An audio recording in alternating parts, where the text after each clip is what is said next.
Sup nerds, I'm Wes. And I'm Aaron. Today we're taking a look at Days of Wonder's take on a roll and write. Corinth.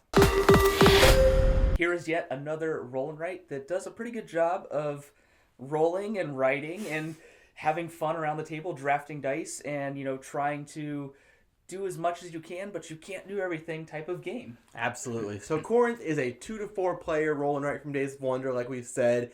In this game, you are going to roll 9 identical dice and then put them on this track. And it's kind of fun because you put whatever the highest number is on the top slot. It's typically 6s, but if 5 is the highest, you put it there. And then starting from the bottom, you work your way up. So if you roll a spread of 1s all the way to 6s, every slot's going to be full. But if you roll like 1, 2, 4, 5s, then you're going to have like 1, 2, 4, 5, and these 2 slots are going to be left blank.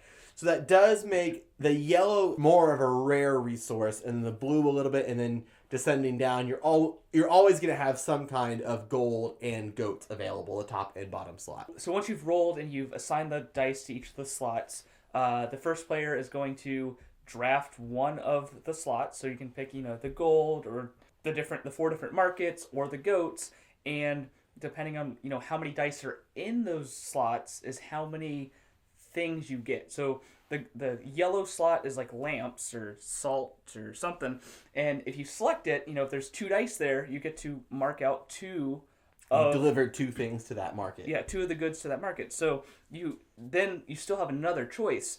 Do you mark out in the bigger section where there's 4 of them required and try and go for 10 points, or do you just get the 5 points? It's a little more easier to get because you only need 2 of them. Mm-hmm. Usually you're not going to get 2 at a time unless you have, some bonuses or something. But if you have the option and you think, you're going to be able to get all 4 of them, you kind of, are going to bet on it, and hopefully it pays off. Because if not, you've just kind of wasted a draft. Yeah, you can kind of press your luck of, I'm going to mark these off. I don't have the full set needed to score points, so I'm banking on getting more points later. With the gold and the goat slot, you just get the number of gold or goats as the number of dice. So it's not like if there's 6s in gold, you get 6. It's if there are 3 6s there, you get 3 gold. And the gold and the goats are your currency that you use to buy buildings or buy new dice. Mm-hmm. Because, like I said, you roll 9 identical dice, but you can also then spend gold to add yellow dice, which are only available to the person who rolled them. So if I'm rolling and I roll the yellow dice when I draft, even if I don't pick the yellow die, they're still removed from the draft so that Aaron or Tom or whoever doesn't have access to these dice that I paid for. The last thing you can do with the dice when you draft them, instead of delivering that amount of goods or getting that many, gold or goats, is you can use the number to move the merchant? Not merchant, it's person. I called him the thief because you moved the robber. We keep calling him Move the Robber, but that's Catan or an Instagram account, depending on how you want to look at that.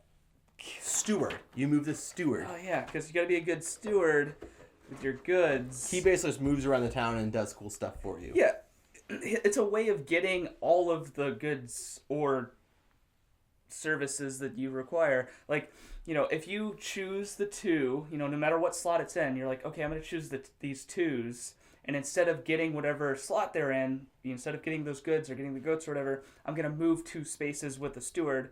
You start from your current space, which is, if it's the first time, it's the center, and then you're just going to move along, and then once you stop, you circle where you stopped, and you get that thing. So it could be one of the goods, which can help if you finish one of the slots. If you're having a hard time getting, maybe you've marked off 2 and you're like, I need 1 more of this good, but everybody keeps drafting it. Well, there's a way to get it with the steward. You just move along and get to that spot, and now you got it. One of the other really cool things about the steward is there's yellow dice out there. So if you circle that yellow dice, it's a permanent bonus that every time you roll, you get that dice. So instead of paying a gold every turn to roll an extra die, you can just be like, oh, I get to roll an extra yellow dice.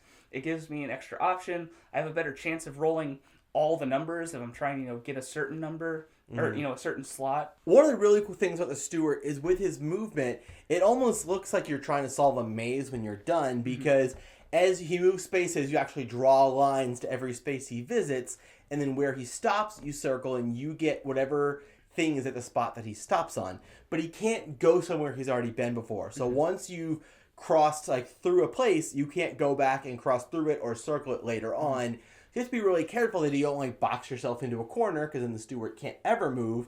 And so you kind of want to like, you know, maybe like serpentine your way across, or, you know, shoot across an edge if you really need to get to something, because there's also spots on that steward area where you can circle just to get points for every spot that the steward has stopped. So you want to make sure that the steward has stopped at a lot of places, and then go get those points. There's 3 of them, and You could get a lot of points. you could get a lot of points there. Wes had mentioned that the gold and the goats are a currency that you can spend on things, and those things are buildings. There's 4 different buildings you can buy. 3 of them give you kind of a bonus to your actions. One of them gives you extra gold when you take the gold action. One of them gives you more movement with a steward. And the last one gives you a bonus good every time you deliver that type of good. So if you can get that one, it's the most expensive building, but if you can get that one, you know, you take 1 dice from the blue, and now you're delivering 2 blue goods instead, or you take 3, you're delivering 4. So it can help you deliver a lot more things if you can buy that, but you need to get 4 gold and 4 goats before you can even do it. And the last building just scores you 3 points for every building you've bought, so itself is worth 3, but if you can get all of them, you get 12 points out of it. What makes this a pretty good roll and write is the fact that you can't do everything. Yeah, I think the name of the game for roll and writes is efficiency. It's you have to be as efficient as possible, because they purposefully don't give you enough time in the game to like max everything out. Or if you do, you're like, you really nailed it. You had a fantastic game, but I haven't played any roll and writes to get that good at it. Overall, I did really enjoy Corinth. I think that Days of Wonder's kind of goal is to make really accessible games. And I definitely think that this is a very accessible roll and write. You know, some of them, like Ganshan Clever or Fleet the Dice Game, can be a little overwhelming, especially to bring people into roll and writes and stuff. You know, games like Quicks is almost a little too simple, or like Hex Roll, or some of those are also kind of the entry level. This is probably above those a little bit, just because you've got multiple different places you can go. It's not just use the dice to do this one thing, but it's definitely below some of the really complicated ones. So it hits that sweet spot of a more casual, laid back roll and write, but it's still a ton of fun. I really enjoyed it as well. I think it is very easy to teach. Like, every action you're taking makes a lot of sense. I also like the way that it's just like laid out on the pad. Like, everything lines up really well, so when you're scoring, you just kind of like look at a row and like, okay, I'm gonna score here, and then it's like the scoring in the middle is awesome. So nice. Like, it just feels so good. And if you like roll and writes, I think this is right up your alley. We'll have a link in the description box down below where you can get yourself a copy. While you're down there, make sure you subscribe to our channel so you'll never be bored.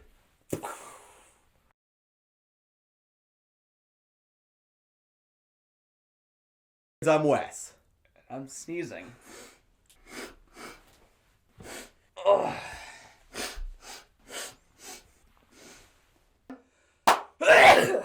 Oh, goodness.